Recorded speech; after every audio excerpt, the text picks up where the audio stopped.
Salut, c'est Rachel. Ça vous dit de faire une compo avec moi? Allez, c'est parti.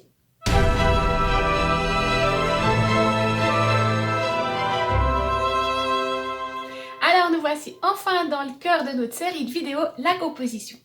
On a franchi pas mal d'étapes pour arriver enfin à ce moment. Et maintenant que vous êtes bien équipés avec un super ordi, une belle carte son, des enceintes, etc. et un super logiciel, d'ailleurs vous pouvez me dire en commentaire ce que vous avez choisi et pourquoi.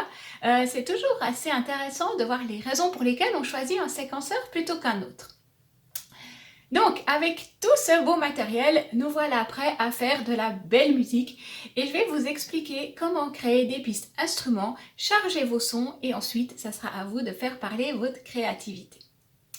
On va donc ouvrir notre séquenceur. Pour moi, c'est Cubase, mais quel que soit le séquenceur que vous avez acheté, le principe reste le même.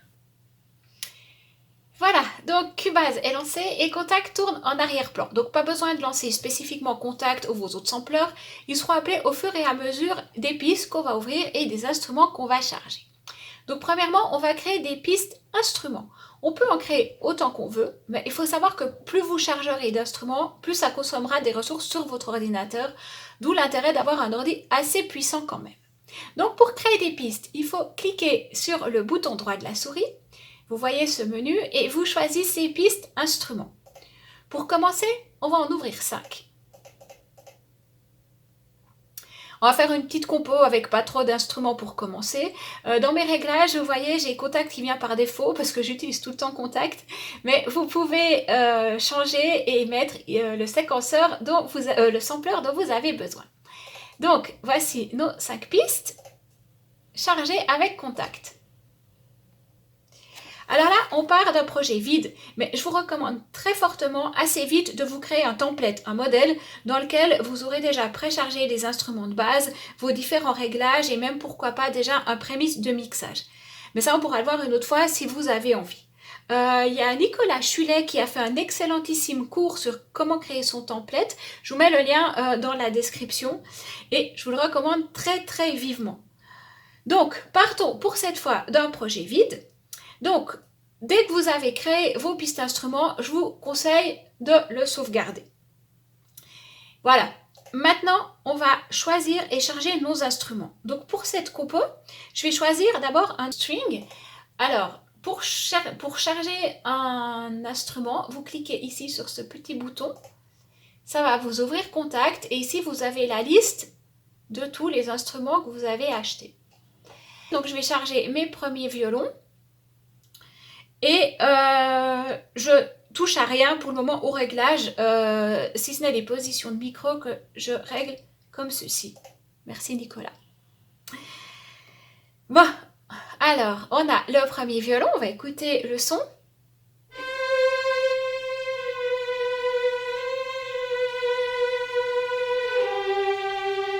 Voilà, on s'arrête là? Non, je plaisante. Maintenant, reste le plus difficile à faire et à expliquer, c'est-à-dire trouver l'inspiration et composer un chef-d'œuvre ou un truc passable. Bon, je ne vais pas vous faire poireauter pour trouver l'inspiration. J'ai repris l'ancienne compo que j'ai retravaillée pour vous et que je vais enregistrer pas à pas pour vous montrer tout le processus. Donc, maintenant, on a notre violon qui est chargé. On va l'appeler violon 1. Voilà, comme ça, on sait où on en est. On peut changer la couleur. Moi, j'aime bien mettre des couleurs pour mes groupes d'instruments. Comme ça, je les repère assez vite.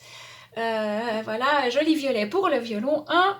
Et on va enregistrer notre violon. On va faire une compo qui est assez lente. J'ai pré-réglé 60 dans le métronome. Vous pouvez changer, mettre ce que vous voulez. Ensuite, donc le métronome est activé ici en cliquant sur ce petit bouton. On positionne les locators, je ne sais pas trop comment on dit ça en français, mais c'est les marqueurs pour les positions de départ et d'arrivée. J'aime bien avoir un silence au début pour les programmes d'instruments. Donc je les positionne comme ceci. Là vous pouvez aussi changer pour les déplacer. Bien, ensuite on va lancer l'enregistrement. Quand j'enregistre, j'utilise déjà la molette de modulation pour créer une dynamique, faire des crescendo, etc. Donc, on clique ici sur le petit rond qui va devenir rouge pour lancer l'enregistrement et on commence avec la mélodie du premier violon. Allez, c'est parti.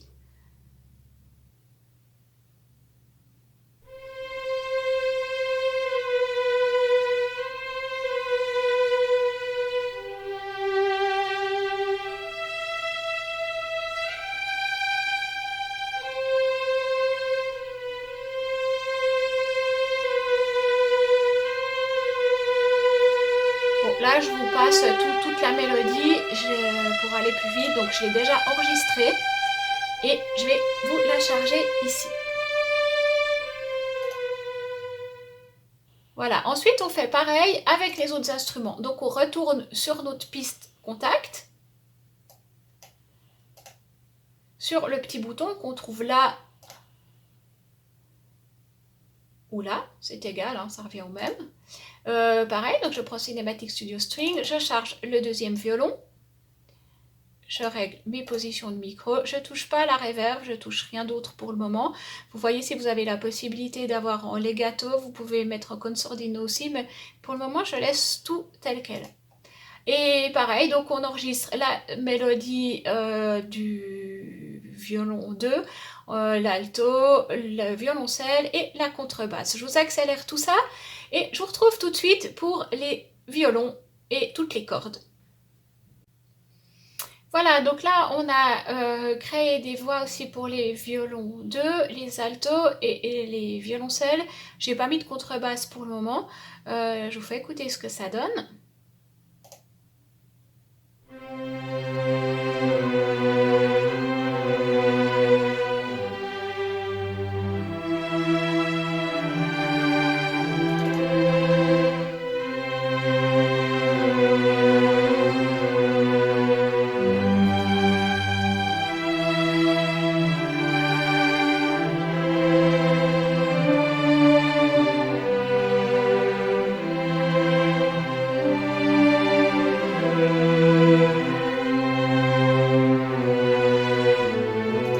Voilà, donc déjà on entend ça manque de reverb. On va ajouter de la reverb.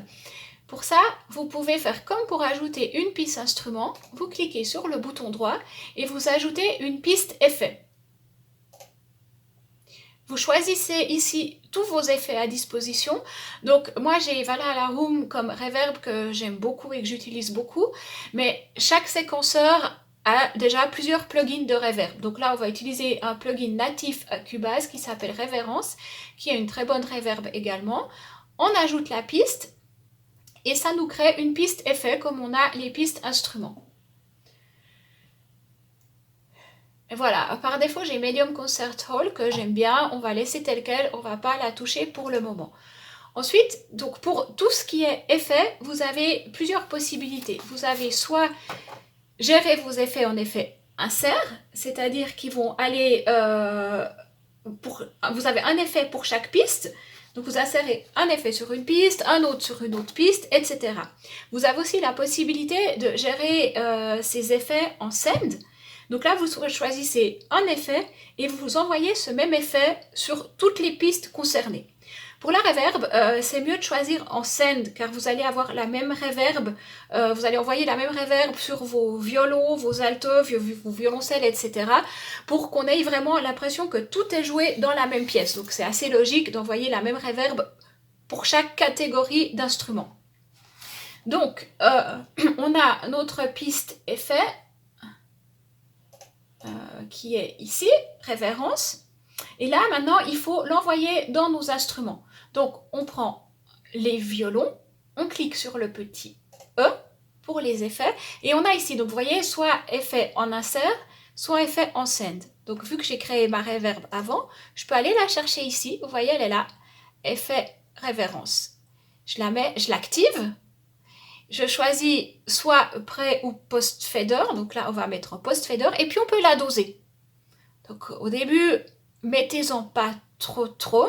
On peut réajuster après. Là, je choisis une reverb par instrument. Après, ce qu'on peut faire, qui est encore mieux, c'est de sélectionner tous nos instruments, toutes nos cordes, de créer un groupe cordes, et d'envoyer la reverb juste dans ce groupe. Mais pour le moment, faisons comme ça c'est plus simple au début, et puis après, on verra comment créer les groupes. Donc ici, j'ai ma reverb, on peut écouter juste pour le violon.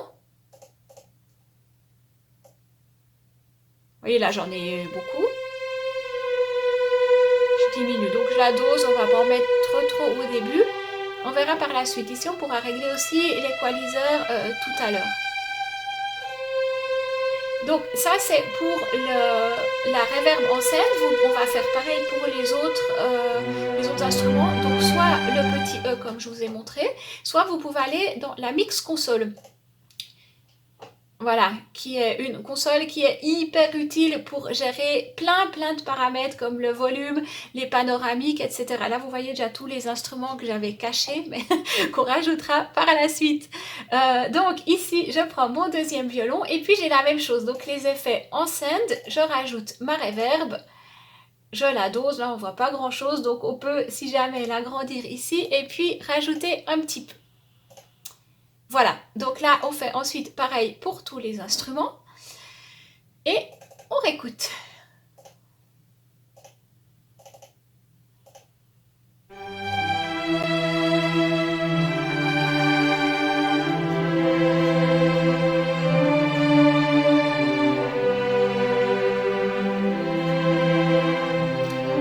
Voilà, je sais pas vous, mais moi j'ai bien envie de renforcer le violoncelle qui joue la mélodie à la basse. Donc pour ça, je vais rajouter un instrument, donc toujours bouton droit de la souris, ajouter piste instrument, ajouter piste contact. Et là, j'ai dans mes sons, j'ai un magnifique son de violoncelle que j'adore, qui est joué par une violoncelliste que j'adore aussi, qui est extrêmement talentueuse, qui s'appelle Tina Guo et qui a collaboré avec Cinesample pour faire cette magnifique banque de sons, avec un son de violoncelle absolument sublime. Je suis trop haute là.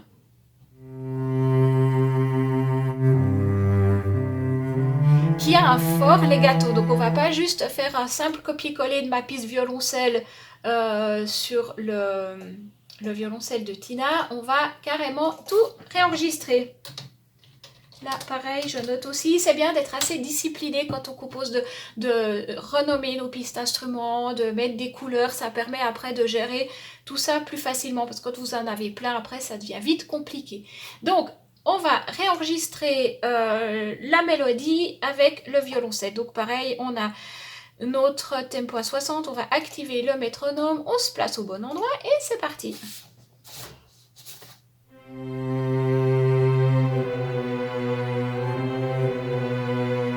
Ça prend tout de suite une autre ampleur.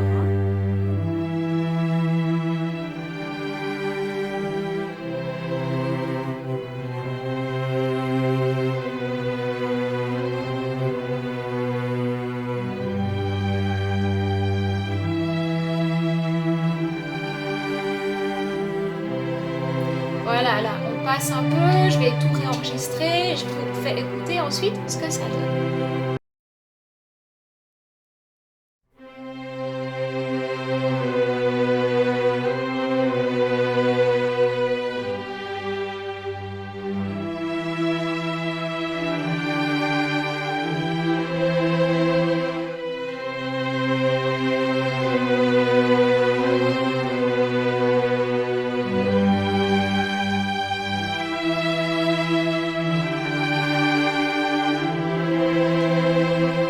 Ensuite, pour renforcer un peu la basse, j'ai bien envie de rajouter un trombone. Donc, on va, comme toujours, bouton droit, rajouter piste instrument.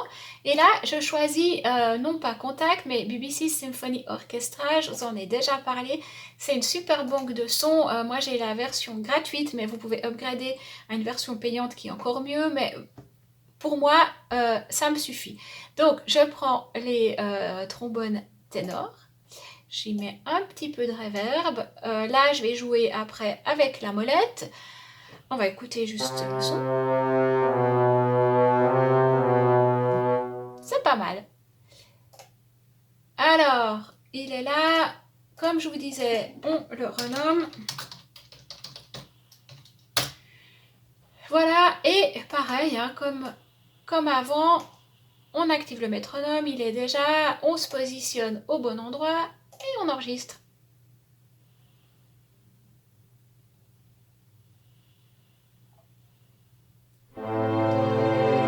C'est un peu fort, on pourra régler le son tout à l'heure.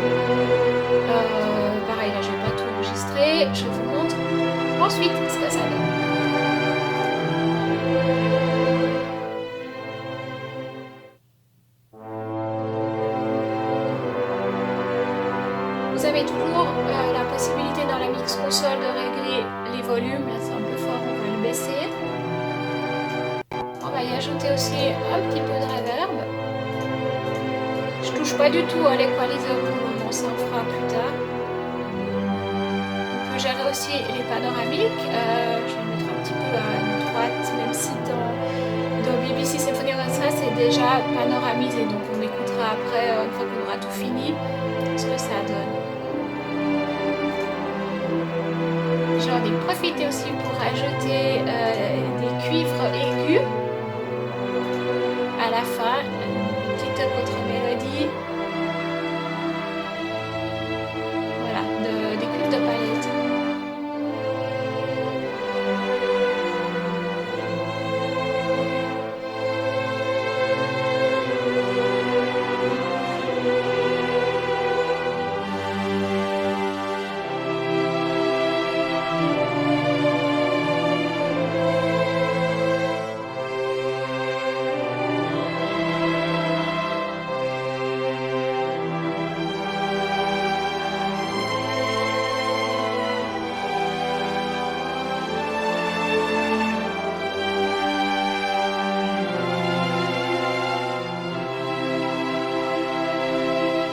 Ensuite, je vous propose de rajouter un petit peu de flûte. Donc pareil, toujours ajouter piste instrument. Ma flûte, je l'ai mise, elle est ici. Voilà, je l'ai déjà créée pour gagner un petit peu de temps et on écoute tout ça. La flûte, c'est celle de Eidio Claire Flûte qui est très très jolie. Ils ont un hautbois qui est magnifique aussi que j'aime beaucoup.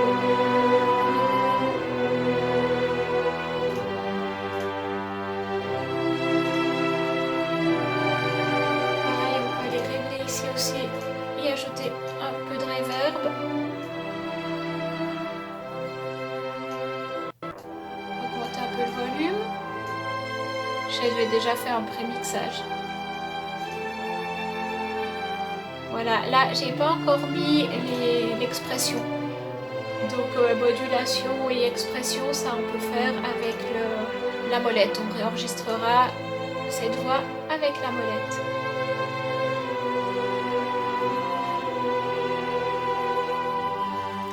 Et si on rajoutait des chœurs? On essaye? Allez, essayons les chœurs. Il y a des chœurs que j'adore chez Eidio aussi. C'est Requiem Pro qu'on va charger ici. Voilà, des sons absolument magnifiques.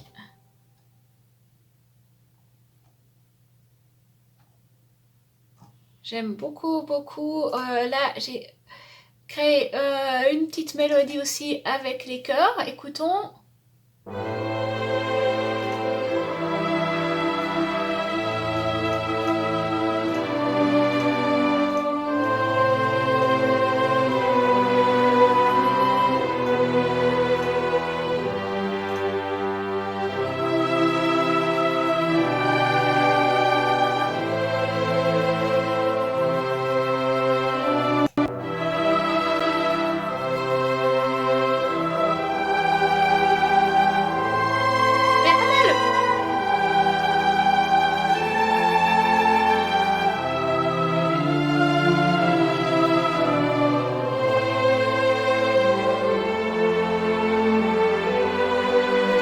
Ensuite, j'ai rajouté quelques petits effets de voix avec Vocalize,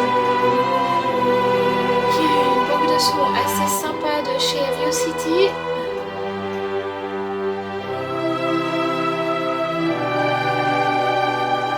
Voilà, j'en ai pas mis beaucoup, je vais juste faire écouter là.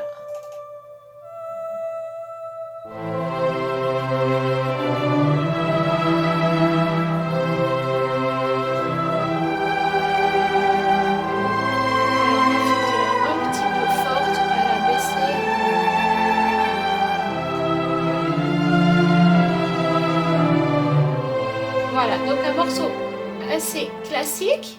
Alors, si on veut s'amuser, on peut essayer d'y rajouter des percussions. Est-ce que ça vous dit d'écouter ce que ça peut donner avec des percussions? Donc là, je me suis déjà amusée. J'ai créé toutes ces percussions ici, donc des drums épiques, des loops, des hi-hats, un petit son de chez Evolve.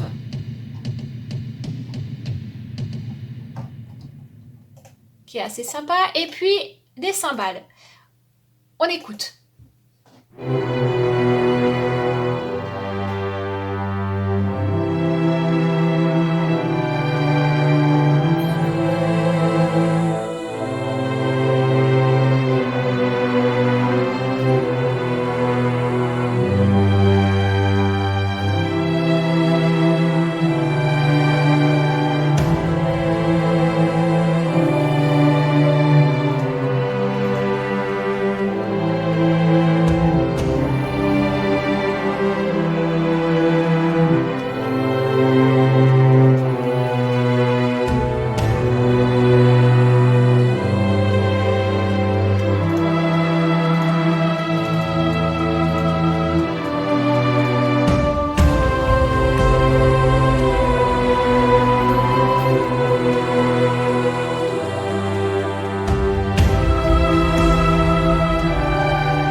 Alors, je vais pas faire comme ça, je vais en profiter pour vous montrer comment ajouter des groupes, faire des pistes groupes pour ajouter la reverb en une seule fois.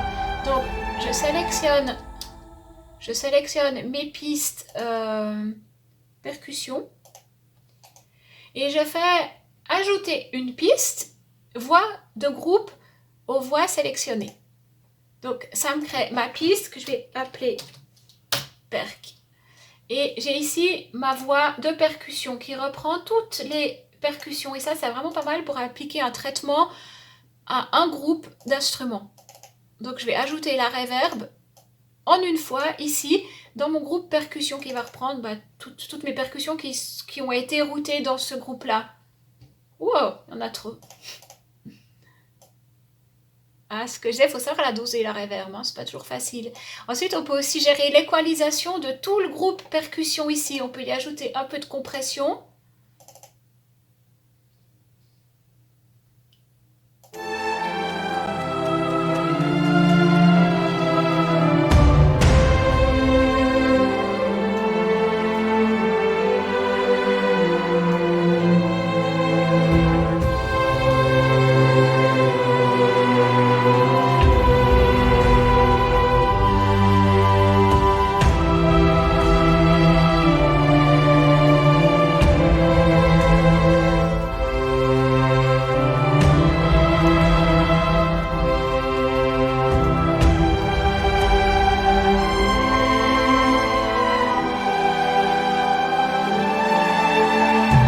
Chercher les fréquences qui sont dérangeantes pour en enlever un peu, pas trop mais un peu. Je vais revenir un peu en arrière.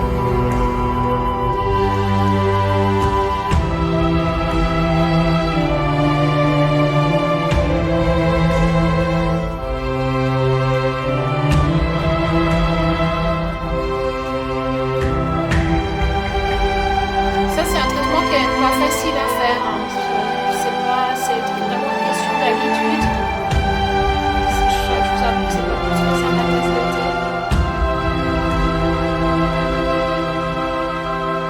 Voilà, si on enlève certaines fréquences qui dérangent, ça laisse la place aussi pour les autres. Là, vers un cas, on a pas mal tout ce qui est violon. Du coup, ça va laisser de la place au violon. On peut pas avoir toutes les fréquences dans tous les instruments. Ça va faire une grosse bouillie assez indigeste. Voilà, le mixage, je ne l'ai pas fait. Je vous ai juste montré sur les percussions un petit peu ce qu'on peut faire. Après, il faut faire ça par instrument, par groupe d'instruments. Et c'est un gros travail. Mais là, on va gentiment s'arrêter là pour tout ce qui est création de la musique, composition. Donc, on est parti de rien. Et on arrive à une piste qui fait quoi, 2 minutes à peu près. Ouais, 2 minutes. Et je ne sais pas ce que vous en pensez, mais c'est assez sympa, non? Vous me direz ce que vous en pensez en commentaire. C'est une compo que j'ai fait il y a un moment là, donc j'ai rajouté des instruments pour vous montrer, je l'ai retravaillé. Je l'ai appelée Talking to Morpheus et elle sera disponible tout bientôt sur ma chaîne YouTube si vous voulez aller l'écouter. Voilà, que ça c'est sympa, on a vu tout le processus ensemble et ensuite on arrive à une piste finie. Je me tais, je vous laisse écouter et je vous dis à tout bientôt pour la prochaine vidéo.